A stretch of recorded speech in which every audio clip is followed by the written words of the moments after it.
warahmatullahi wabarakatuh. Kami dari kelompok 2B Indralaya akan menampilkan video tugas Biokimia 2 pertemuan ke-14. Sebelum masuk ke videonya, izinkan kami memperkenalkan diri terlebih dahulu. Saya sendiri Okta Diniarti.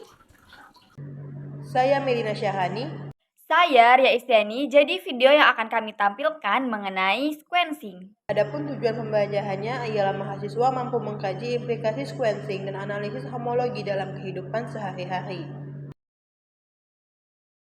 Sequencing adalah teknik untuk menentukan urutan basa nukleotida dari urutan suatu DNA seperti adenin, timin, guanosin, dan sitosin. Ada beberapa prosedur untuk pengurutan DNA. Yang paling populer adalah metode pemutusan rantai yang pertama kali ditemukan oleh Fred Sanger dan rekan-rekannya pada pertengahan tahun 1970-an. Nah, urutan pemutusan rantai telah mendapatkan keunggulan karena beberapa alasan. Paling tidak karena relatif mudahnya teknik ini dapat diotomatisasi. Nah, untuk mengurutkan seluruh genom, sejumlah besar eksperimen pengurutan individu harus dilakukan dan akan memerlukan waktu bertahun-tahun untuk melakukan semua ini. Oleh karena itu, teknik pengurutan otomatisasi sangat penting jika proyek genom harus diselesaikan dalam rentang waktu yang wajar. Sequencing terdiri dari beberapa jenis, diantaranya ialah sequencing DNA Maxam-Gilbert, sequencing DNA Singer, sequencing DNA otomatis, dan sequencing genom. Nah, setelah menentukan urutan DNA tersebut, untuk menetapkan fungsi urutan, perlu dilakukan analisis homolog dan dilanjutkan analisis protein untuk memahami struktur fungsi, cara aktivasi, dan sebagainya. Pada video kali ini, kami akan menjelaskan lebih lanjut terkait teknik sequencing, analisis homologi tingkat DNA, dan protein pada gen bank secara detail. Jadi langsung saja disimak videonya.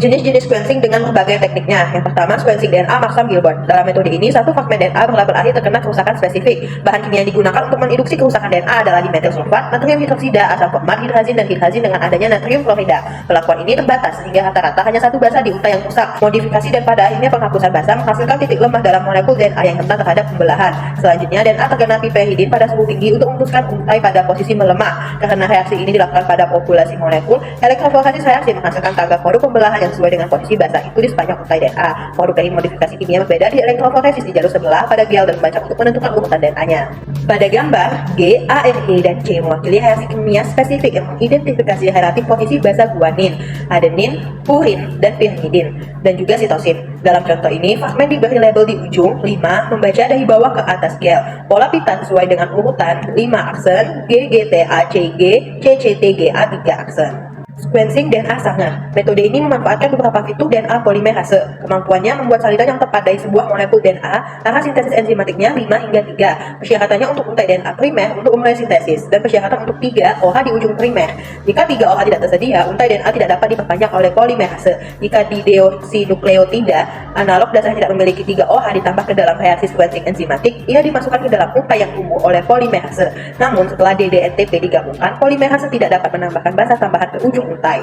Yang penting, DDNTP dimasukkan ke dalam untai DNA oleh polimerase menggunakan basa yang sama. Aturan penggabungan yang menentukan penggabungan nukleotida alami, di mana A menentukan penggabungan T dan G menentukan penggabungan C, dan begitu pun sebaliknya. Setelah polimerase menggabungkan DDNTP, rantai ekstensi berhenti. Untuk menentukan urutan DNA, seorang melakukan 4 reaksi percetakan, di mana setiap reaksi digunakan untuk menentukan posisi relatif basa spesifik di sepanjang untai DNA. Pada gambar 118, G, A, T, dan C mewakili produk reaksi sequencing yang dihasilkan dari pemasukan DDGTP, DDATP, DDTTP, atau DDCTP. Karena sintesis enzimatik berlangsung dari 5 ke 3, fragmen yang lebih kecil mengidentifikasi basa yang lebih dekat ke primer. Ujung dari 5 dari informasi urutan. A. Tampilan skema produk reaksi Sanger. Urutan DNA yang diidentifikasi ini ditunjukkan oleh pola pita. Lalu yang B, foto data urutan yang sesuai.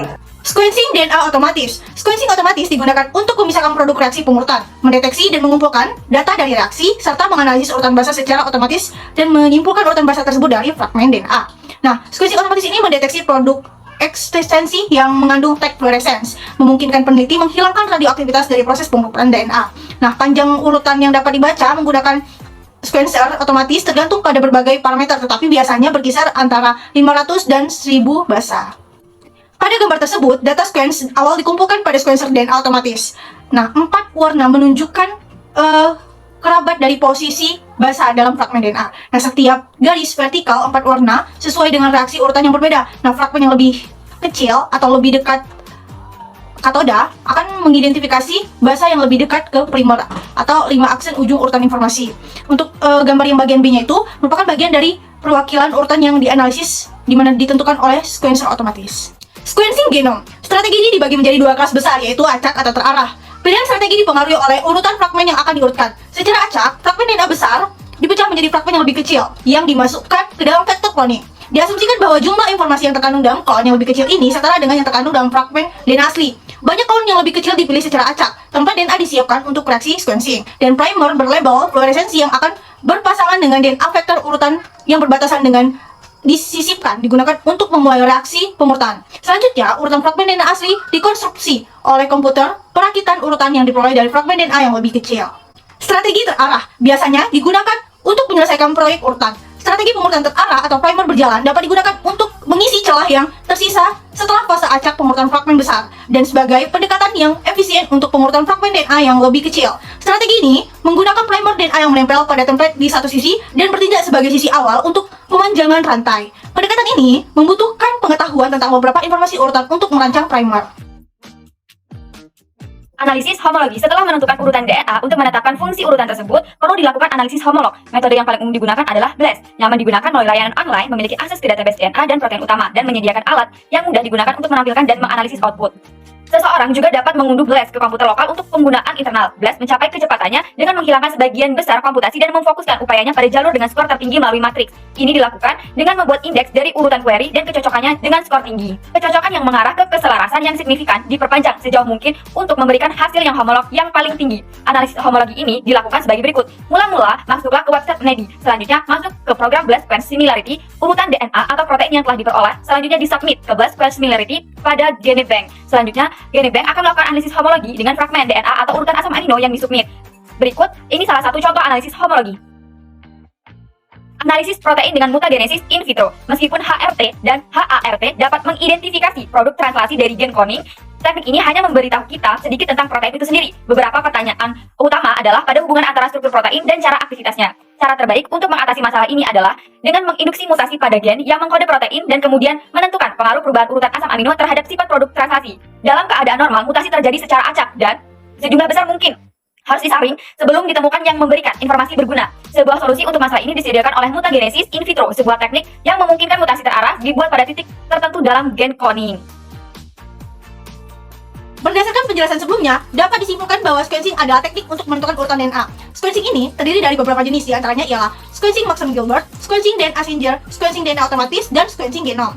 Setelah menentukan urutan DNA tersebut, untuk menetapkan fungsi urutan perlu dilakukan analisis homolog dan dilanjutkan analisis protein untuk memahami struktur, fungsi, cara aktivasinya, dan lain-lain.